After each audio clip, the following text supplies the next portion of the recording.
Ora, muito boa noite a todos.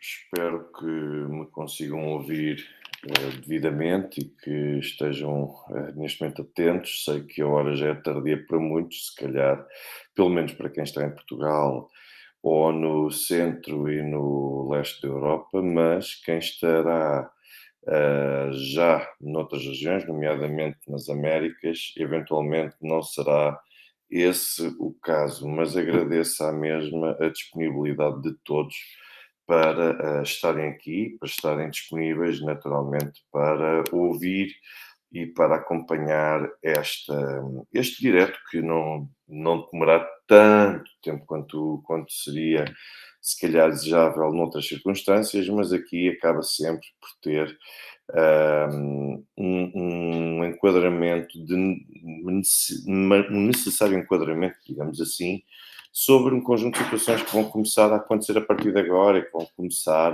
a mexer, por assim dizer. Ora bem, e o título deste direto não é por acaso que diz Israel vai a tribunal por genocídio na Palestina. Gostaria desde já de começar por pedir a todos, aqueles que puderem, que vão deixando o vosso gosto, vão deixando o vosso like, façam a vossa partilha. Isso é extremamente importante para o canal e para ajudar também a difundir as opiniões e as análises que aqui são feitas. Ora bem, o que é que se passa? O que se passa é que no passado dia 29 de dezembro, a África do Sul teve tremenda coragem de desencadear um processo no Tribunal Internacional de Justiça, não confundir com o Tribunal Penal Internacional. O Tribunal Penal Internacional julga pessoas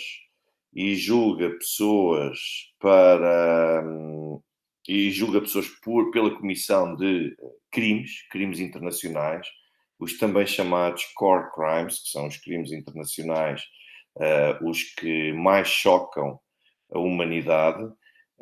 Como sabem, é um crime de agressão, crimes de genocídio, crimes de guerra e crimes contra a humanidade. E depois aquilo que nós aqui nos apercebemos é que nós estamos a falar do contexto do TIJ, do Tribunal Internacional de Justiça, que aquilo que faz é julgar Estados. E julga Estados não na perspectiva criminal, mas julga Estados numa perspectiva de. ahm, Julga os Estados numa perspectiva de violação do direito internacional. Tudo o resto, a nível de responsabilidade criminal, terá sempre de passar pelo Tribunal Penal Internacional ou por qualquer outro tribunal que tenha sido constituído intencionalmente para esse propósito.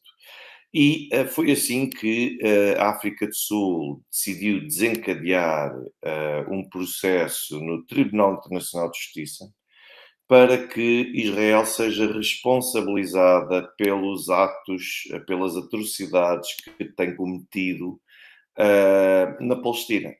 Portanto, e quando eu digo os atos que tem cometido na Palestina, refiro-me a crimes. E é muito interessante nós olharmos para isto. Eu vou começar até por partilhar convosco aquilo que é a peça processual que a África do Sul enviou e que submeteu à apreciação do Tribunal Internacional de Justiça. Porquê é que tudo isto se torna pertinente? Porque no próximo dia 11 a África do Sul vai ser ouvida no contexto desta peça que submeteu ao Tribunal Internacional de Justiça e também no dia 12 serão ouvidos os representantes de Israel quanto a esta peça, quanto a esta matéria. É importante, desde já, e é notável, importante assinalar que o documento submetido pela África do Sul tem 84 páginas. Eu estive a analisar este documento, como é natural, tive de compreender quais eram os motivos referidos na altura e qual era o enquadramento feito pela África do Sul.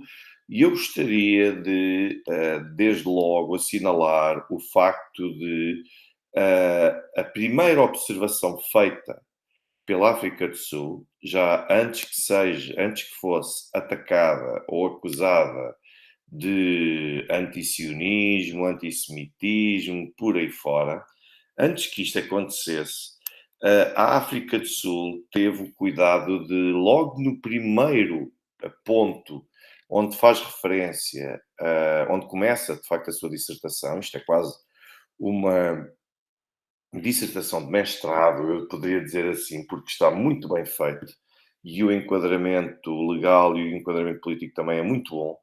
Mas aquilo que nós vemos é que a África do Sul começa logo por condenar os atos do Hamas de 7 de outubro de 2023. Isto é muito importante, porque é logo o primeiro ponto, ou seja, não aparece ali perdido no texto, é logo para demarcarem a sua posição, não enquanto apoiantes do Hamas ou apoiantes até de crimes, tanto de nível comum como até eventualmente crimes internacionais, mas isso sim, e que poderiam acontecer o caso de serem condenados por isso, ou de serem logo acusados, o que foram, naturalmente, por pessoas ligadas a Israel, mas é muito importante assinalar isto. Depois, o que eu gostaria de dizer é que está aqui um exercício tremendamente exaustivo que foi levado a cabo pela África do Sul. Tem inúmeras fontes. E eu, desde logo, gostaria de assinalar duas situações, dar relevo a duas situações. A primeira delas é quanto às fontes que são aqui apresentadas pela África do Sul. Porque realmente nota-se que a realidade internacional se vai ajustando aos tempos que vamos vivendo e é importante perceber que muitas fontes que são dadas por Israel são gravações nas redes sociais. Por exemplo, temos aqui esta, nesta nota de rodapé 29, que é nada mais nada menos do que retirada do YouTube. Nós vemos que a esmagadora maioria, eu atrevo-me a dizer, mais de 90% da prova que aqui é apresentada através de remissão é com base em documentos que estão disponíveis na internet. Ou seja, são fontes abertas, disponíveis na internet. Não há necessariamente aqui acedência de documentos, não há acedência ou indicação de prova testemunhal, o que é de facto de assinalar, porque mostra uma mudança nos tempos que vamos vivendo. E mostra essa mudança nos tempos que vamos vivendo por causa disto.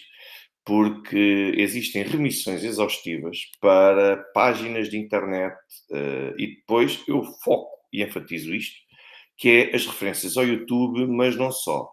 Aquilo que nós muito encontramos também aqui neste ensaio, porque é disso mesmo que se trata. Aquilo que nós temos aqui é também declarações retiradas de redes sociais, como por exemplo o Twitter.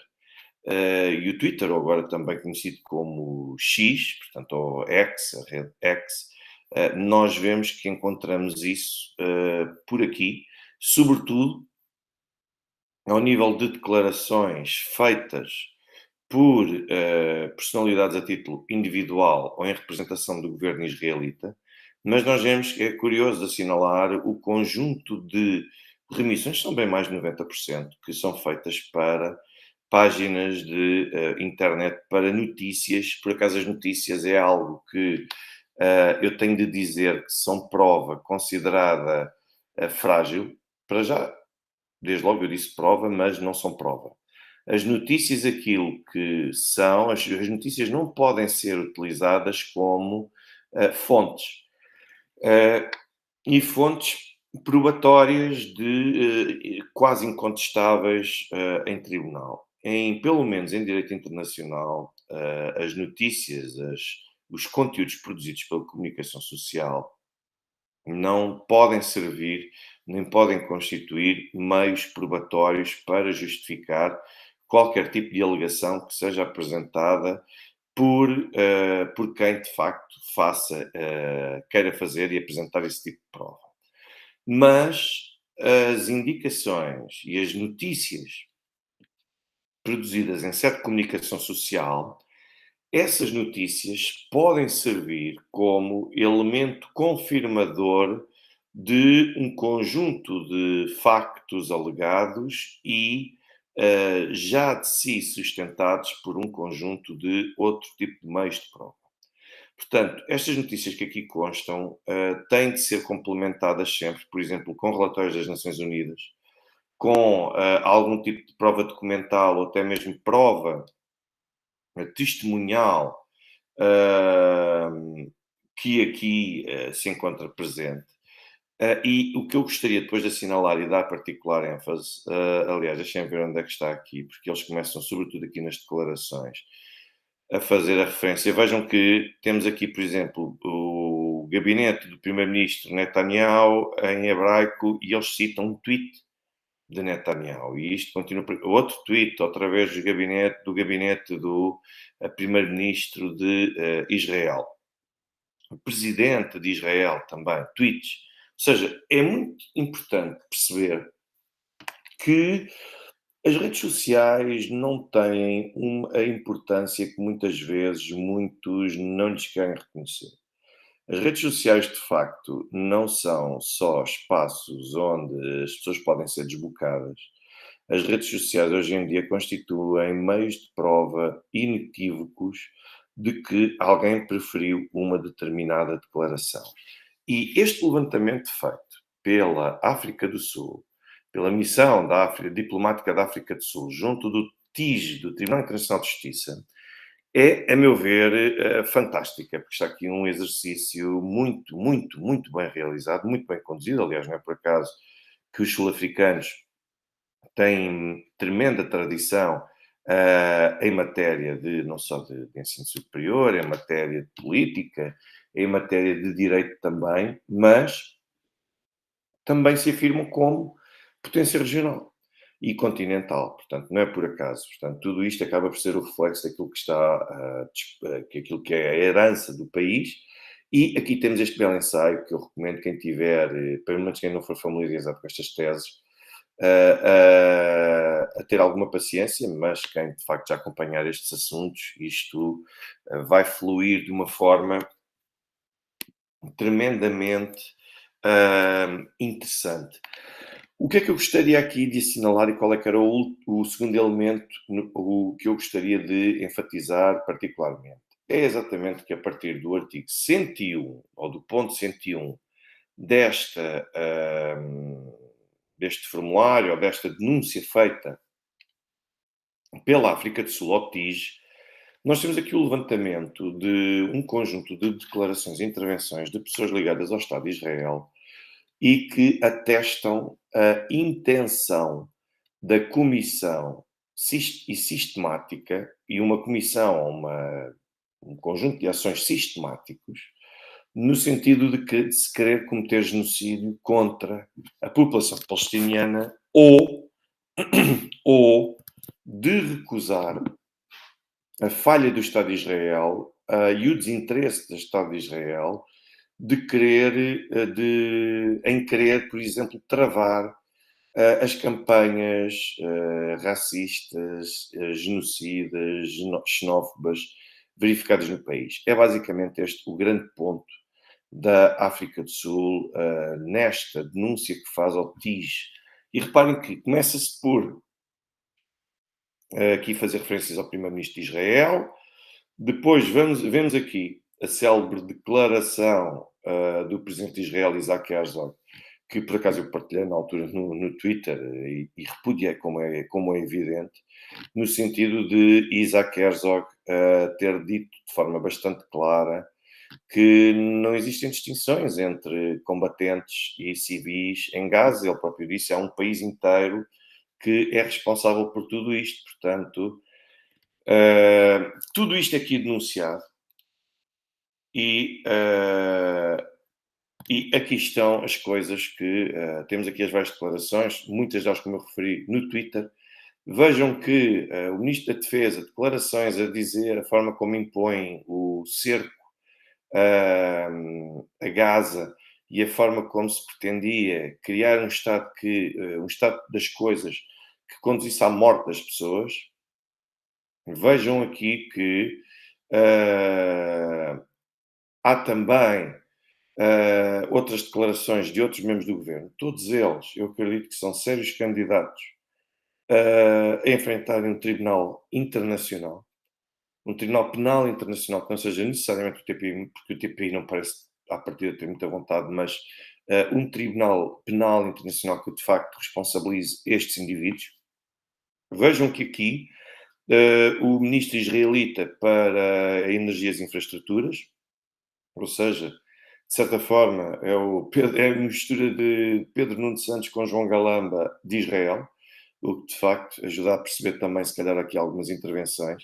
Veja o que aqui diz, a tuitar no dia 13 de outubro de 2023, e depois diz: toda a população civil de Gaza é ordenada a abandonar imediatamente a região de Gaza. Portanto, e depois a prometerem exterminar a prometerem atacar-se com uma intensidade sem precedentes tudo aquilo que são as presenças de pessoas palestinianas. Ou seja, aqui também o ministro para a herança, por assim dizer, a herança no sentido cultural, histórico, ele próprio diz aqui que tudo vai ser rebentado e destruído e vão terraplanar Gaza, sendo que ele próprio diz que é um prazer para os nossos olhos estar a assistir a isso. E depois já está aqui a dizer que é preciso pensar no dia a seguir a terraplanar completamente Gaza e a destruir completamente Gaza. Ou seja, tem aqui um conjunto de intervenções, todas elas, de uma forma absolutamente chocante, porque há aqui uns quantos, por exemplo, que me escaparam a mim, naturalmente, mas quando nós lemos toda esta sequência, nós percebemos a responsabilidade que o governo de Israel tem na radicalização do seu povo e na vulgarização ou banalização de uma política genocida e de extermínio à população palestiniana conduzida pelo Estado de Israel. Depois há aqui outras coisas, por exemplo, lá está a famosa, as pessoas, deve ser dada uma escolha às pessoas de Gaza, ou têm duas hipóteses, ou ficam e morrem à fome, ou então saem de Gaza. Há aqui tudo muito detalhado, tudo muito pormenorizado, que permite perceber, mas que permite perceber aquilo que verdadeiramente se está aqui a passar e a forma como todas as principais instituições ligadas à sociedade israelita são responsáveis pela radicalização e pela instituição de uma política completamente genocida contra a população de Gaza. Vejam aqui que Giora Eiland disse sucessivas vezes que a Gaza, o Estado de Israel não tem outra hipótese a não ser tornar Gaza um local que seja temporária ou permanentemente, ou a título permanente, impossível para se viver. As coisas sucedem-se, depois havia aqui ainda uns quantos que eu também gostarias. Aqui está, outro também muito bom que foi dito. Que foi dito por Giora Eiland, inspirado pelas palavras do presidente Isaac Herzog, no sentido de dizer quem é que são as pobres mulheres de Gaza.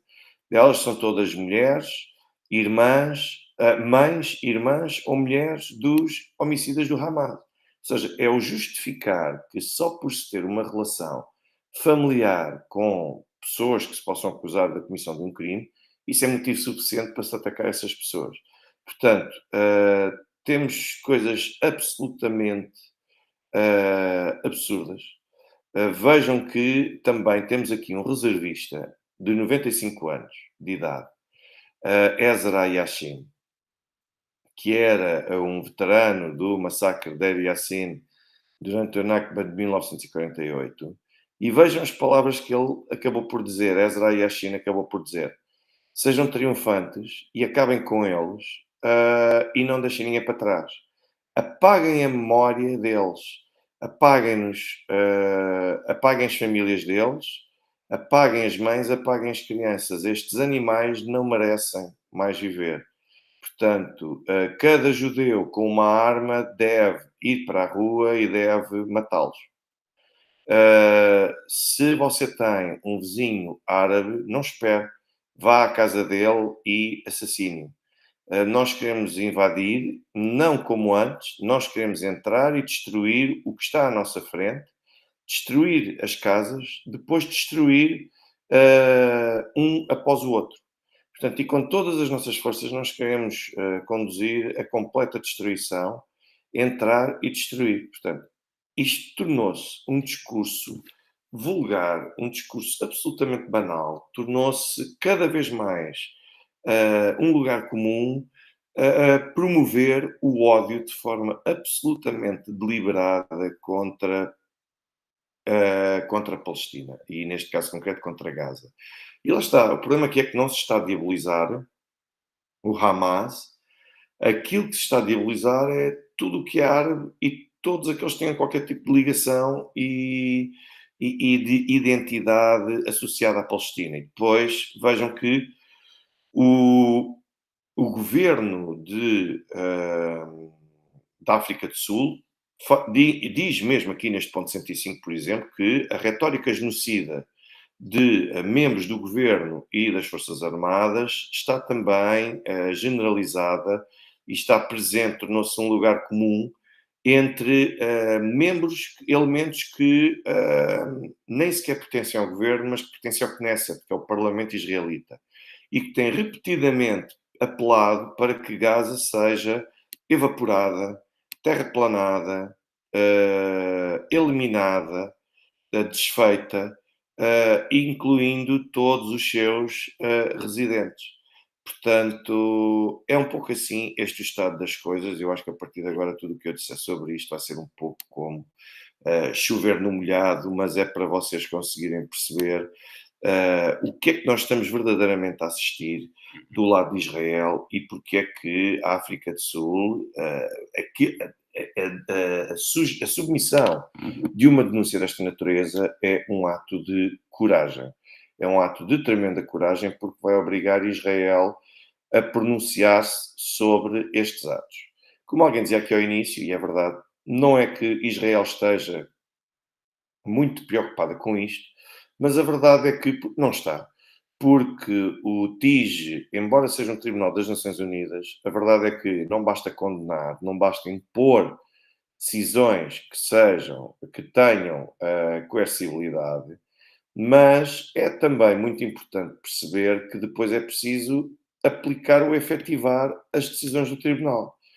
O que significa que o TIG não tem uma força policial, o TIG não tem soberania suficiente para assegurar que qualquer decisão que venha a tomar, que venha a ser aplicada. O que significa que, para que, à luz da Carta das Nações Unidas e também do Estatuto do Tribunal Internacional de Justiça, do ETIG, para que uma decisão seja conduzida, seja de facto verificada e seja realizada ou cumprida, é preciso que o Conselho de Segurança depois pegue nessa decisão, neste acórdão que iremos ter, e com base nesse acórdão venha a aprovar uma resolução de modo a obrigar Israel a cumprir aquilo que é decidido ou aquilo que acaba por ser decidido pelo TIG. O que é extremamente preocupante, porque, como todos vocês sabem, nós, no Conselho de Segurança, nós temos os Estados Unidos como um dos 5 membros permanentes que podem vetar qualquer tipo de resoluções neste sentido. Nós nem sequer estamos a falar de resoluções ao nível procedimental, porque se falássemos de resoluções de cariz procedimental, então o veto dos Estados Unidos não tinha qualquer tipo de relevância desde que fosse aprovada por maioria, por 9 votos a favor, tudo aquilo que depois pudesse vir a ser decidido. Ou seja, a África do Sul está a jogar com as armas que pode jogar. E quais é que são essas armas? Já denunciou ao TPI, já denuncia, vota favoravelmente quaisquer tipo de resoluções que condenem a campanha de Israel na Palestina e depois acaba por denunciar também ao TIS. A partir daqui, mais do que isto, a África do Sul não tem muito mais para onde pegar. Quem tem são a União Europeia, os Estados Unidos, voltamos sempre aqui à mesma situação, mas a verdade é que são esses que têm o poder, são esses que têm a disponibilidade, são esses que têm a capacidade de poder isolar Israel, de poder estrangular Israel e de obrigar Israel a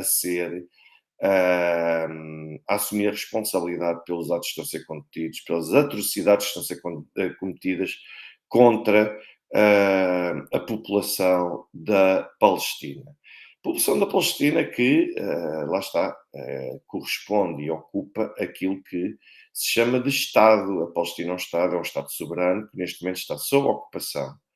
E está sob ocupação de Israel, o que por si só também já é um crime não só de agressão, mas como também crimes de guerra cometidos por Israel.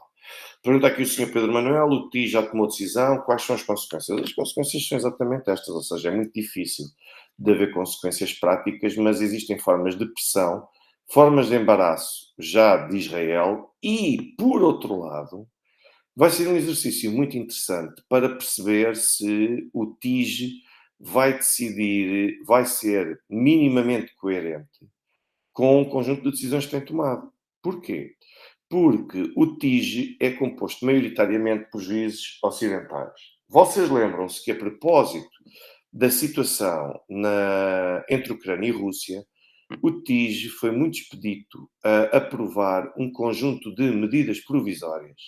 Mas é muito fácil fazer isso quando está em causa a Rússia, quando está em causa um conjunto de países que os países ocidentais querem que sejam vistos como sendo párias. Ou seja, é muito fácil tomar uma decisão dessa natureza. Mas vai ser muito importante para pôr à prova a coerência, pelo menos a coerência, dos juízes do Tribunal Internacional de Justiça. Porquê? Porque os juízes do TIG, se foram tão categóricos relativamente a um conjunto, à operação militar especial da Rússia na Ucrânia, apesar de vocês comparam as peças de denúncia que são feitas por parte da Ucrânia e esta denúncia da África contra a Rússia e esta denúncia feita pela África do Sul contra Israel, e vocês veem a diferença de densidade de conteúdo que existe entre aquilo que está presente nesta peça da África do Sul, 84 páginas, todas elas muito bem feitas, muito bem construídas, e depois vemos a interpretação quase muito extensiva, ali coisas muito rebuscadas, para se tentar justificar de alguma maneira que a Rússia conduziu atos de agressão contra a Ucrânia. Ou seja, eu quero acreditar que os juízes do TIJ, se tomaram a decisão que tomaram relativamente à Rússia na Ucrânia para o cumprimento de medidas provisórias, bom, com base naquilo que ali está, que é nada, bom, então, relativamente a Israel, a decisão tem de ser muito mais contundente e categórica. Ou seja, isto vai servir também para pôr à prova a coerência do TIG quando confrontado com duas situações sobre a mesma temática, mas com atores de campos claramente diferentes. Estar a falar de Israel, para o Ocidente, não é a mesma coisa que estar a falar da Rússia, como bem sabem, apesar dos embaraços que agora tem sentido a comunidade internacional ocidental relativamente àquilo que tem sido a política israelita contra a Palestina. Mas vai ser importante para pôr à prova isso mesmo que vai acontecer. E é por isso que a senhora Yulia Mega diz, ou pergunta, acha que algum tribunal ajudará nessa situação?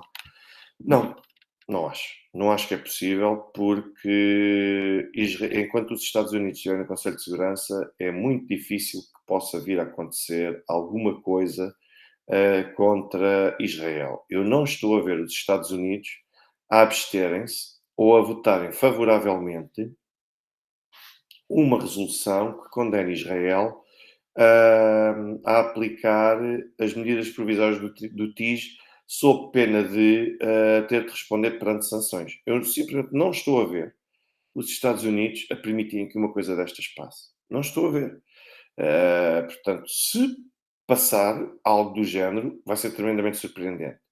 Mas aquilo que vai ser decidido vão ser medidas provisórias, é uma espécie de providência cautelar que é determinada pelo TIG contra Israel. Esta é a consequência.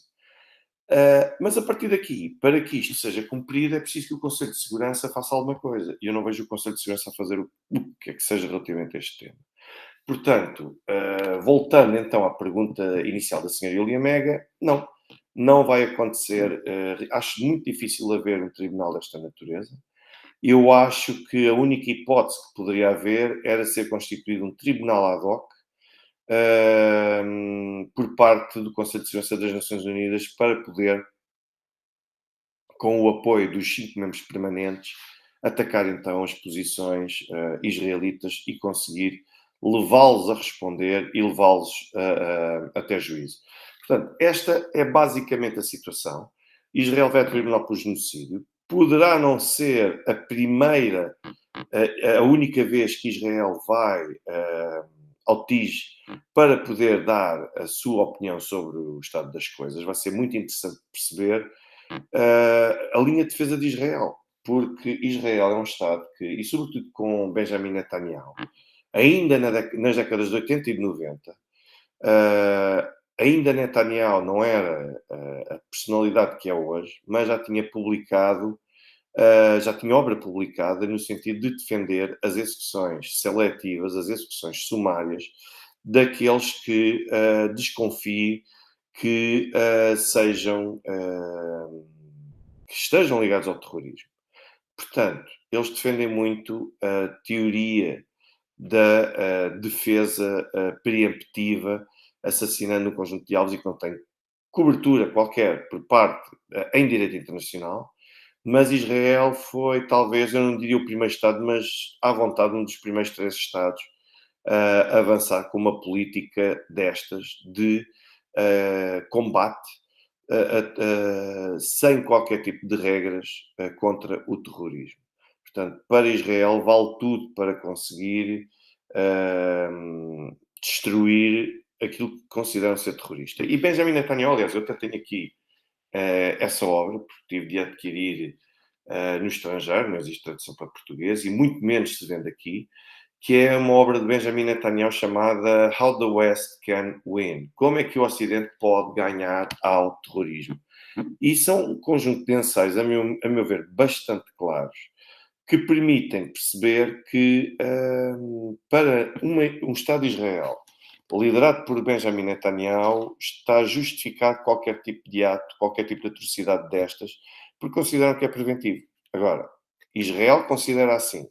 Será que verdadeiramente é algo que deva estar protegido, por assim dizer? Ou seja, o direito à vida e o direito à segurança coletiva de uma determinada sociedade, será que justificará uma interpretação que viabilize execuções seletivas sem muitas vezes que existam provas, mas meras desconfianças?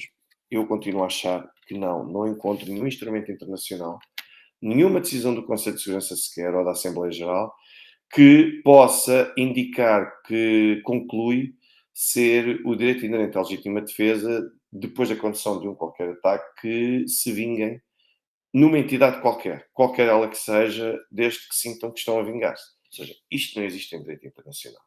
E, portanto, eu hoje, até por causa do adiantado da hora, eu queria, de facto, aconselhar-vos a ler esta peça extraordinária, este apanhado feito pela Missão Diplomática da África do Sul, na Haia, que é onde está sediado o Tribunal Internacional de Justiça.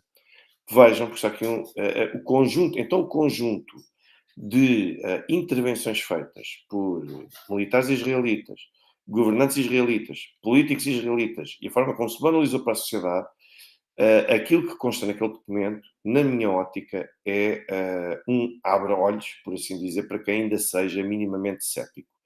Porque as coisas são claras, as decisões estão ali bem tomadas, mesmo as intervenções num conjunto de Estados europeus, está tudo ali verificado.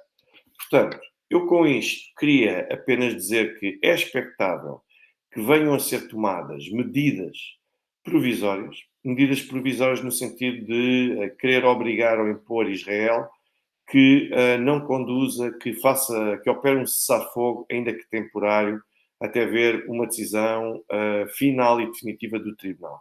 O problema é que Estados como Israel não estão dispostos a esperar. E não estão dispostos a esperar porque sabem muito bem o que querem e aquilo que Benjamin Netanyahu quer é uma ocupação da faixa de Gaza por tempo indeterminado, de modo a explorar em Gaza o tipo de política que tem explorado, por exemplo, na Cisjordânia, com a política de colonatos, que, por acaso, também é outro crime de guerra.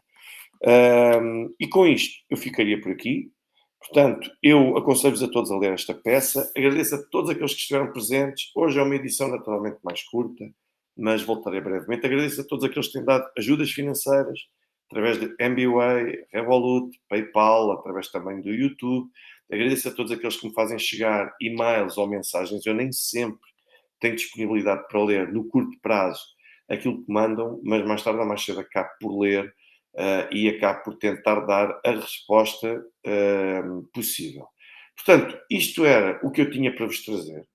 E eu desde já desejo a todos vós um ótimo fim de semana, bom descanso, que aproveitem bem este fim de semana que aí vem e eu tenho a certeza absoluta que nos vamos encontrar muito, muito brevemente, seja para fazer um balanço do processo que envolve Israel, seja para fazer qualquer outro tipo de análise a todo este conjunto de realidades que vocês já sabem que eu trato. Portanto, desde já, muito boa noite a todos, tenham um ótimo descanso e até amanhã.